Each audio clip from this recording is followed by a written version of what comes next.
we did hear confirmation that the AI burn, the approach initiation burn, is in progress. Again, this is about a 90-second firing of those thrusters on the Dragon spacecraft.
Dragon SpaceX on big loop, burn complete, nominal burn.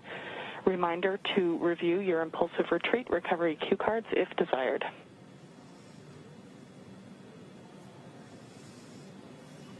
Copy, nominal burn on the big loop. We'll review our cue cards.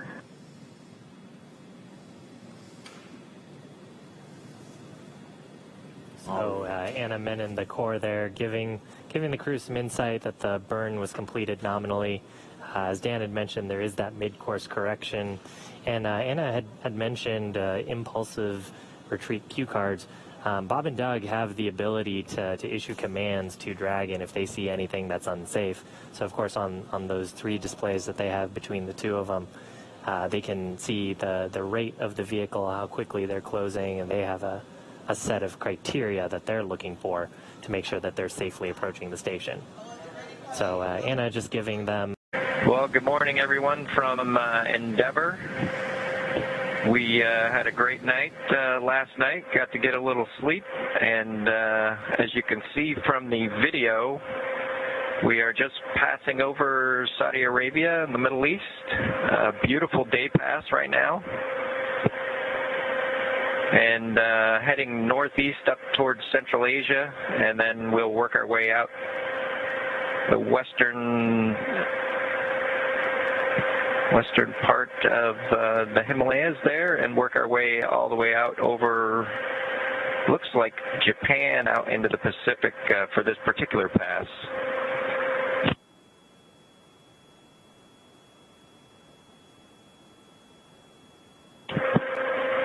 If you look closely in the video, you can see just a sliver of moon kind of halfway between the surface of the Earth and the window pane as we're flying at about 17,500 miles an hour around the planet.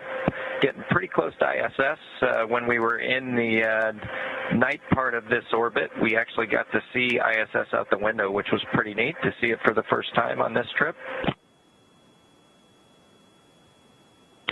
Bob's panning the camera back now, just kind of taking a look at around the cabin just to see how things look after a cruise lived in Dragon for an evening. We last night, the way things went, we had our normal activation, got out of our suits, had some a little bit of dinner, then reconfigured the cabin for orbit ops. Did a couple other events, including the media event last night, and then we proceeded to get ready for bed, which in space takes a little bit longer than I think on planet Earth. We had to pull out sleeping bags and sleeping clothes and all those kinds of things. Got kind of cleaned up, and then we ended up sleeping just like we are right now, right in our chairs, which was actually a pretty comfortable night's sleep. One of the things we did yesterday was actually manually fly Crew Dragon for the first time, and I want to compliment the teams at Hawthorne. Just a spectacular job with the simulator, as the vehicle flew exactly like the simulators out in Hawthorne. So just want to thank the teams that did all the work on that particular training device, as well as all the modeling and the GNC. It really worked out well, and was a joy to fly. And I'm guessing it was the first time a space vehicle was flown with a touchscreen before. So we got that going for us. And we're going to be racing that sunset. The approach has resumed. Dragon closing in. We're inside 20 meters. And yeah, that crew hands-off point should come up in about 3 minutes or so. Right before we get that final docking, it comes about 20 seconds prior, or just about 2 meters away from the station still. And that's just the crew not issuing any abort commands. At that point, it would be too late, and so any aborts would be executed automatically by Dragon itself.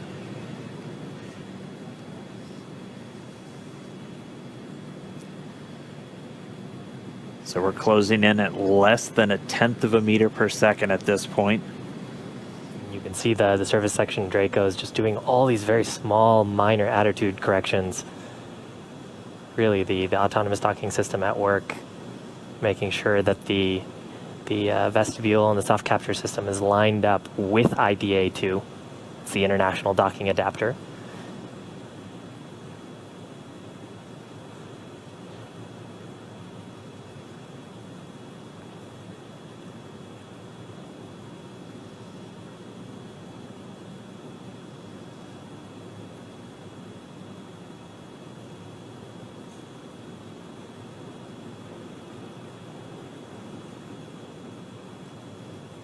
You can see much more clearly there the hinge mechanism for the nose cone. Those 4 black circles are the forward bulkhead Dracos, not to be used at this time. And then, of course, the pedals of the soft capture system. Wow.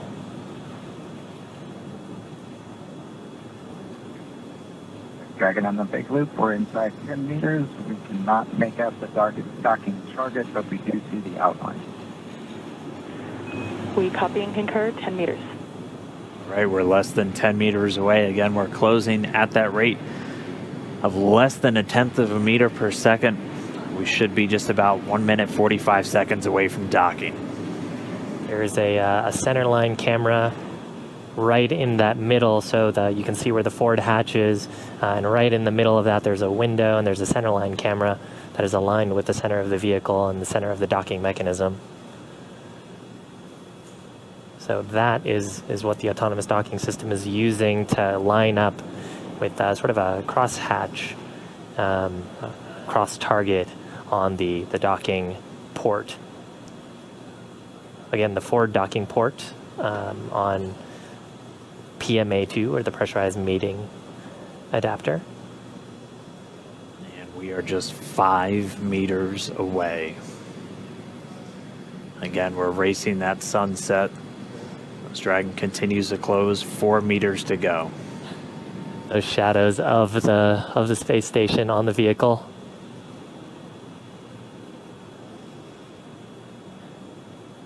Yeah, you can actually see the centerline camera pretty clearly there, sort of with the contrast of the sun right now. 3 meters to go.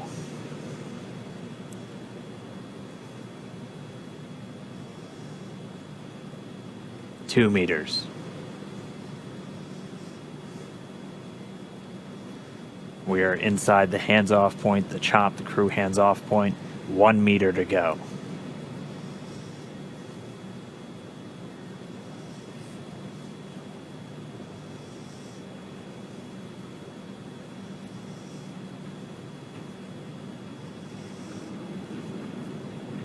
Soft capture complete. Dragon in space. Soft capture confirmed. Stand by for retraction and docking.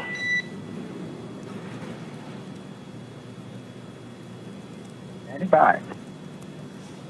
And we just heard it, soft capture. We have docking, that coming at 7:16 a.m. Pacific time, with the station and Dragon flying 262 statute miles right over the border between northern China and Mongolia.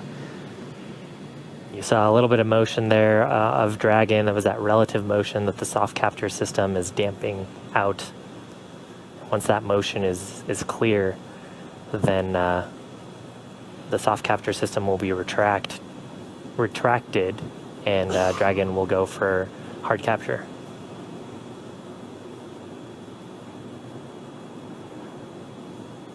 Again, if just now tuning in, that soft capture, that docking coming 7:16 a.m. Pacific, 10:16 a.m. over on the East Coast. Dragon and the International Space Station were flying 262 statute miles right over the border between northern China and Mongolia. So that soft capture ring now going to retract. It's one more step on the way to docking complete. Copy. Please take it on board. Yeah, and so the next step here is once the soft capture ring is retracted, there are 12 latches that we refer to as hard capture latches. Those are what will really create that pressure tight seal between the Dragon spacecraft and the International Space Station.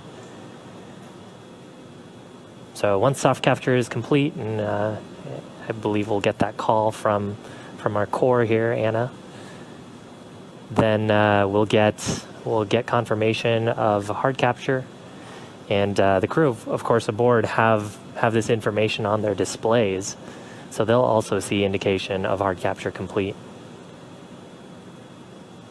And once those two steps are done, then that's docking complete.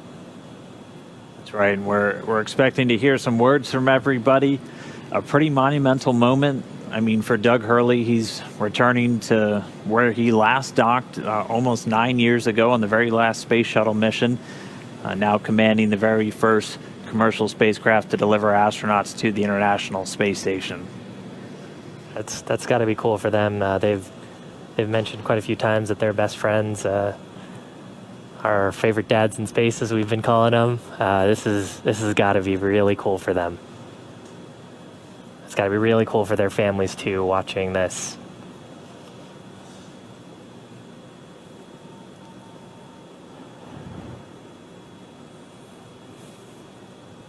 It looks like we have another quick handover. We'll get that video back shortly. We're about 75% complete already with that retraction.